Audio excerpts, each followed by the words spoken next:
Today there is talk of war everywhere. Everyone fears a war breaking out between the two countries. If that happens, it will be a calamity both for India and for Pakistan. India has written to the UN because whenever there is a fear of conflict anywhere, the UN is asked to promote a settlement and to stop fighting from breaking out. India therefore wrote to the UN. However trivial the issue may appear to be, it could lead to a war between the two countries. It is a long memorandum and it has been cabled. Pakistan's leaders Zafrullah Khan and Liaquat Ali Khan have since issued long statements. I would take leave to say that their argument does not appeal to me. You may ask if I approve of the Union government approaching the UNO. I may say that I both approve and do not approve of what they did. I approve of it, because after all, what else are they to do? They are convinced that what they are doing is right. If there are raids from outside the frontier of Kashmir, the obvious conclusion is that it must be with the connivance of Pakistan. Pakistan can deny it, but the denial does not settle the matter. Kashmir has acceded the accession upon certain conditions. If Pakistan harasses Kashmir and if Sheikh Abdullah, who is the leader of Kashmir, asks the Indian Union for help, the latter is bound to send help. Such help therefore was sent to Kashmir. At the same time, Pakistan is being requested to get out of Kashmir and to arrive at a settlement with India over the question through bilateral negotiations. If no settlement can be reached in this way, then a war is inevitable. It is to avoid the possibility of war that the Union government has taken the step it did. Whether they are right in doing so or not, God alone knows. Whatever might have been the attitude of Pakistan, if I had my way, I would have invited Pakistan's representatives to India and we could have met, discussed the matter and worked out some settlement. They keep saying that they want an amicable settlement, but they do nothing to create the conditions for such a settlement.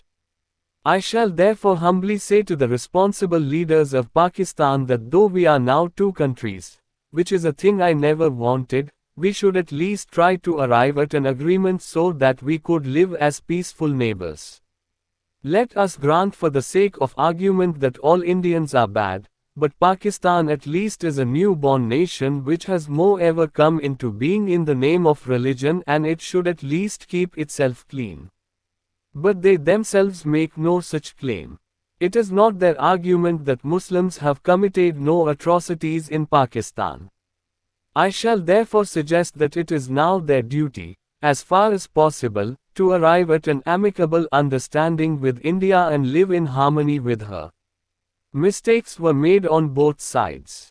Of this I have no doubt.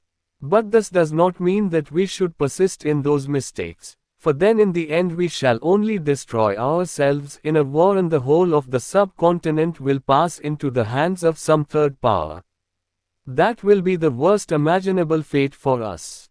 I shudder to think of it. Therefore the two dominions should come together with God as witness and find a settlement. The matter is now before the UNO. It cannot be withdrawn from there. But if India and Pakistan come to a settlement, the big powers in the UNO will have to endorse that settlement. They will not object to the settlement. They themselves can only say that they will do their best to see that the two countries arrive at an understanding through mutual discussions. Let us pray to God as to grant that we may either learn to live in amity with each other, or if we must fight, to let us fight to the very end. That may be folly, but sooner or later it will purify us. Now a few words about Delhi. I came to know of the incidents which took place last evening through Brij Kishan. I had gone to the camp for the evening prayer. I came away after the prayer, but he had stayed over to talk to the people in the camp. There are some Muslim houses at as little distance from the camp. About 400 or 500 inmates of the camp, mostly women and children but also some men, issued out of the camp to take possession of the houses. I am told they did not indulge in any kind of violence. Some of the houses were vacant. Some were occupied by the owners. They tried to take possession even of the latter. The police were near at hand. They immediately went to the spot and brought the situation under control at about 9 o'clock according to the information I have. The police have stayed on there. I understand they had to use tear gas. Tear gas does not kill, but it can be pretty painful. I am told that something has happened today again. All I can say is that is a matter of great shame for us. Have not the refugees learnt even from their immense suffering that they have to exercise some restraint? It is highly improper to go and occupy other people's houses. It is for the government to find them shelter or whatever else they need. Today the government is our own. But if we defy our own government and defy the police and forcibly occupy houses, the government is not likely to continue for long. It is still worse that such things should happen in the capital city of India, where there are so many ambassadors from all over the world. Do we want to show them the spectacle of people occupying whatever they can?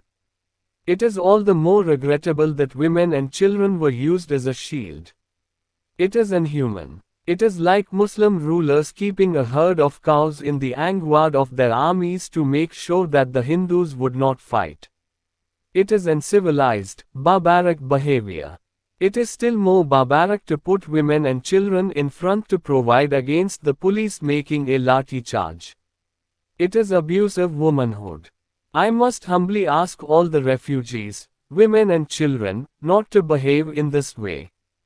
Let them settle down. If they don't, then apart from a war between India and Pakistan, we may kill ourselves in mutual strife. We may lose Delhi and make ourselves the laughing stock of the world. If we want to keep India a free country, we must stop the things that are at present going on.